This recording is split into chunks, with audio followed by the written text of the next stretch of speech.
Edukasyon muna bago flood control projects. Yan ang mungkahi ng isang kongresista sa pagsisimula ng Kamara sa pagbusisi sa panukalang national budget para sa taong 2026. Nasa frontline ng balitang yan si Marian Enriquez.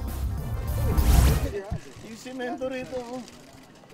Sa gitna ng kontrobersya sa mga palpak na flood control projects, deserve nga ba nitong bigyan ng 250 billion pesos na pondo sa 2026? Kung si Batangas 1st District Representative Leandro Legarda Leviste ang tatanungin, baka pwedeng bawasan pa yan at dagdagan ng pondo para sa edukasyon.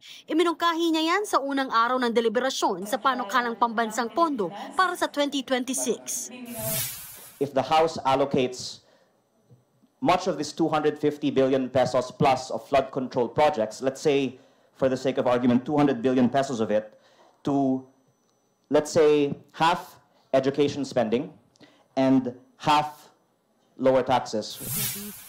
Sagot naman ng Department of Budget and Management, Kongreso na ang bahala kung babawasan pa nila ang pondo sa flood control projects. We leave it to the Congress, but we welcome such because again the theme of our budget for next year will be really to increase our investment and spending in education. Sa gitna ng budget deliberations, nagkainitan sina Navota City Representative Toby Chanco at House Committee on Appropriations Chairperson Mika Swansing.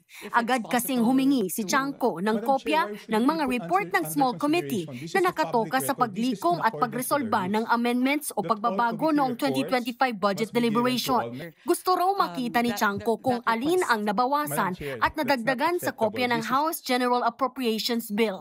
Pero hindi yan agad na ibigay ni Swansing. Hindi raw kasi siya ang in-charge noong nakaraang budget season. That's not acceptable. This is public records. Pareho pa naman yung COMSEC natin. At yan dapat linalagay sa archives. It is the Committee on Appropriations who's required to submit the committee report. In this case, the report and the output of the Committee on Appropriations is the HGAB. Sa huli, napapayag si Chanco na hintayin na lang ang kopyang ibibigay ng committee secretary. Isa pang kinuwestiyon sa budget ay ang mas maliit na pondo para sa Visayas at Mindanao kumpara sa Mega Manila. Napansin kasi ni Cagayan de Oro Representative Rufus Rodriguez na bumaba sa 15.4% ang pondo sa Mindanao at 11.1% sa Visayas. It should be pushed already to the regions and improve the region, especially Mindanao and the Visayas. We will ask that we improve the figures and the percentage of Mindanao. Ayon sa Department of Economy, Planning and Development, ilan sa dahilan nito ay nakasentro sa Kamaynilaan ang economic growth ng bansa, bagay na malaking hamon daw sa pamahalaan. Mega Manila still accounts for more than half of GDP. Achieving balanced, resilient, and more inclusive development requires diversifying our growth engines across the country. Nagbabalita mula sa Frontline, Marian Enriquez, News 5. Mga kapatid, Mean Los Baños po, huwag magpahuli sa mga balita at impormasyong dapat ninyong malaman. Para sa mas malawak na balitaan at diskusyon, mag-follow at mag-subscribe na sa social media pages ng News 5.